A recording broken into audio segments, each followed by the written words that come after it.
সাইয়েদনা ইব্রাহিম ওনার ছেলে ইসমাইলরে দেখতে গেলেন। অনেক দিন পরে দেখতে গেলেন। ওই দিন বাড়িতে সাইয়েদনা ইসমাইল বাড়িতে নাই, বনে গিয়েছে শিকার করার জন্য।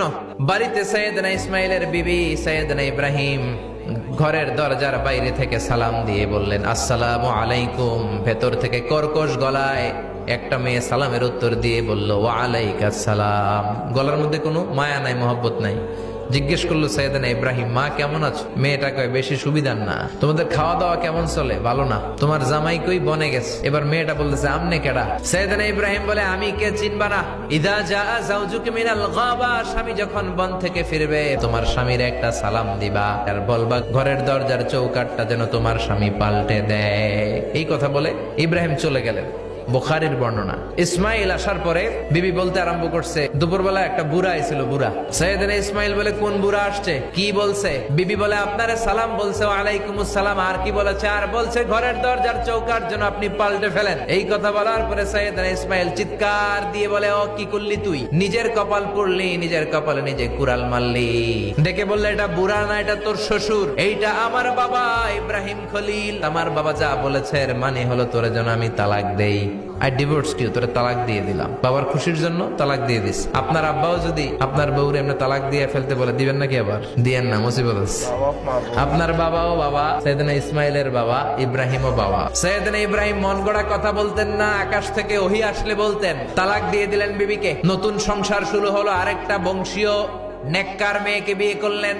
3 বছর পর সাইয়েদনা ইব্রাহিম আবার বেড়াতে আসলেন। আজকেও সাইয়েদনা ইসমাইল বাসায় নাই। সাইয়েদনা ইব্রাহিম সালাম দিলেন, আসসালামু আলাইক। এবার জাদুমাখা কণ্ঠে, কুকিল কণ্ঠে, মোলায়েম কণ্ঠে একটা মেয়ে ঘরের ভেতর থেকে বলে, ওয়া আলাইকুমুস সালাম। সাইয়েদনা ইব্রাহিম বললেন, কাইফা হালুকি ইয়া উম্মি, মা কেমন আছো? বলো বলো। মেয়েটা বলে, আলহামদুলিল্লাহি আলা কুল্লি হাল, সব অবস্থায় আলহামদুলিল্লাহ। সংসার কেমন চলে? কয় খুব ভালো। খাওয়া দাওয়ার অবস্থা কি? কয় আরো ভালো।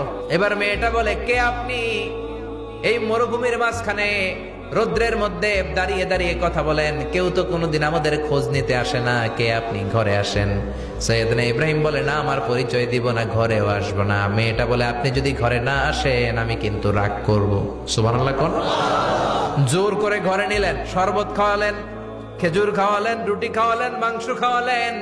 সাইয়েদনা ইব্রাহিমও চোখের পানি ছেড়ে দোয়া করলেন, ও মিয়া, এটাও মাইয়া, আগেরটাও। আহা, বেশ কম আসরা নাই। সাইয়েদনা ইব্রাহিম মাথায় হাত বুলিয়ে দিয়ে দোয়া করলেন আর বললেন, ইদা জাআ যাওজুকা মিনাল গাবা, তোমার স্বামী যখন বন থেকে ফিরে আসবে, ফাকরাই আলাইহিস সালাম, তোমার স্বামীর একটা সালাম দিবা। ওয়া মুরিহি আন ইউসবিতা আতাবাতা বাবিহি, আর বলবা ঘরের দরজার নতুন চৌকাঠ যেন জীবনেও না পাল্টায়। চলে গেলেন। ইসমাইল আসলেন। বিবি বলল, নুরানি চেহারা এর এক আল্লাহর ওলির মতো মুরব্বী লোক আসছিল। মুরব্বী আসছে শুনে ইসমাইল তো ভয় পেয়ে গেলেন। কিরে, আগে তো একটা ঘটনা ঘটছে, ঠিক কিনা? কেমন আচরণ করেছিস বল। বিবি বলে, আপনি ভয় পাবেন না, আমি খুব ভালো আচরণ করেছি, আপ্যায়ন করেছি। তিনিও খুশি হয়ে আমার মাথায় হাত বুলিয়ে দোয়া করে দিয়েছেন আর বলেছেন, ঘরের দরজার নতুন চৌকাঠ যেন জীবনেও আপনি না পাল্টান। সুবহানাল্লাহ। সাইয়েদনা ইসমাইল বিবিকে জড়িয়ে ধরলেন। যেই মুরব্বী লোকটা এসেছিল সাধারণ কোনো মানুষ নয়, তোমার শ্বশুর আমার বাবা ইব্রাহিম খলিল। আমার বাবা যেই কথা বলে গিয়েছেন, যে ইঙ্গিত দিয়েছেন, এটা তো গ্রিন সিগন্যাল। আমার বাবা বলেছেন, তোমার যেন কোনোদিন তালাক না দেই, তোমার যেন ছেড়ে না দেই। এই যে তোমার হাতটা দুনিয়ার বুকে ধরলাম, জান্নাতে যেন তোমার হাত ধরে এই দুজনে জান্নাতে ঢুকে যায়।